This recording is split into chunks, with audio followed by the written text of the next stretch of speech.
Today we will discuss chapter 2 linear equation in one variable. तो सबसे पहले हम अपनी एक्सरसाइज के फर्स्ट क्वेश्चन को देखते हैं ना, जो कि है solve the following equation and check your result. इस क्वेश्चन के अंदर हमको एक लीनियर इक्वेशन गिवन है। लीनियर इक्वेशन मींस एक ऐसी इक्वेशन जिसमें जो वेरिएबल यूज हुआ है उस वेरिएबल की हाईएस्ट पावर कितनी है 1, मींस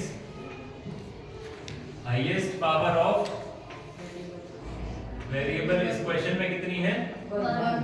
तो जिस इक्वेशन में वेरिएबल की हाईएस्ट पावर है ना, जिसको हम डिग्री भी बोलते हैं, वो 1 होती है, वो क्या होता है लीनियर इक्वेशन।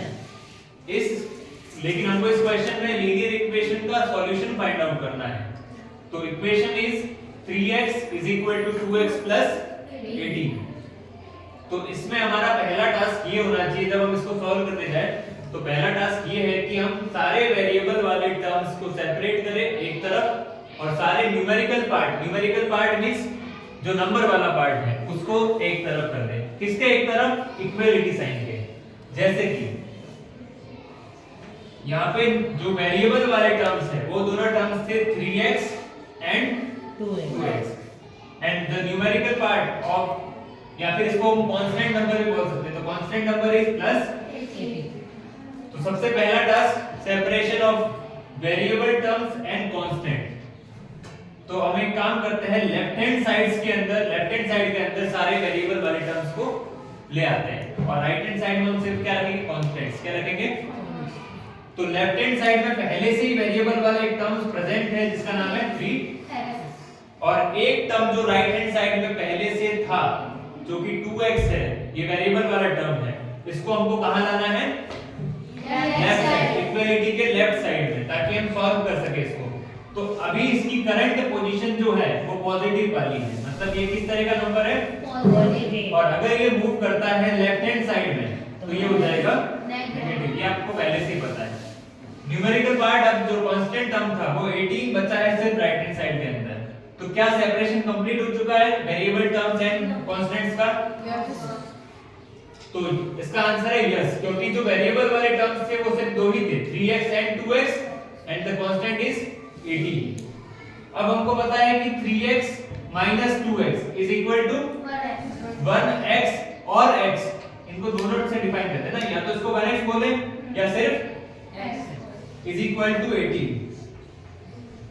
1x = 18 और x = 18 मींस x = इस इक्वेशन का क्या हुआ? एक सॉल्यूशन। लेकिन हमको सिर्फ इतना ही नहीं करना था, हमको बोला था solve the following equation and check your result. Result means जो आपका सॉल्यूशन आया x = 18, क्या वो उसका एक्चुअल में सॉल्यूशन है या नहीं है? ये तो मेथड था to find out the solution, लेकिन वेरीफाई कैसे करेंगे कि ये 18 इसका सॉल्यूशन है या नहीं है? तो हम अब उसको देखते हैं। जैसे हमारा आंसर आया x = 18, तो सबसे पहले अगर हमको उसको वेरीफाई कराना है तो हमको इक्वेशन लिखनी होगी, दैट इज 3x = 2x + 18। हमने इक्वेशन एज लिख दी जो हमको क्वेश्चन में मेंशन थी। इसके बाद हमारा आंसर आया है x = 18, मतलब अब जहां-जहां क्वेश्चन में x लिखा हुआ है वहां हमको x की कितनी वैल्यू पुट करनी है? 18। सो 3 × 18, then 2 × 18 and plus 18। मैंने वैल्यू पुट डाउन कर ली। अब 18 × 3 कितनी वैल्यू हो गई? 54, that is 54। now move to right hand side, that is 18 × 2, 18 to the 36 and plus 18। अब नेक्स्ट स्टेप में हम कौन से दो नंबर्स को ऐड कर रहे हैं? 36 एंड 18।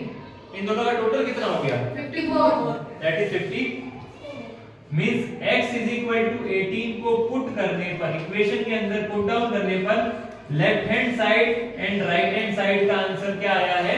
सेम। तो means left hand side is equals to right hand side, और ये क्या करने पे आया? जो इसकी वैल्यू थी, जो वेरिएबल की जो वैल्यू थी वो पुट डाउन करने पे आया। तो मींस x = 18 इस इक्वेशन का क्या सॉल्यूशन। कैसे वेरीफाई होगा? अगर आपका आंसर लेफ्ट हैंड साइड और राइट हैंड साइड में सेम आता है तो आपकी इक्वेशन में जो x की वैल्यू आई वो इसका क्या होगी? सॉल्यूशन।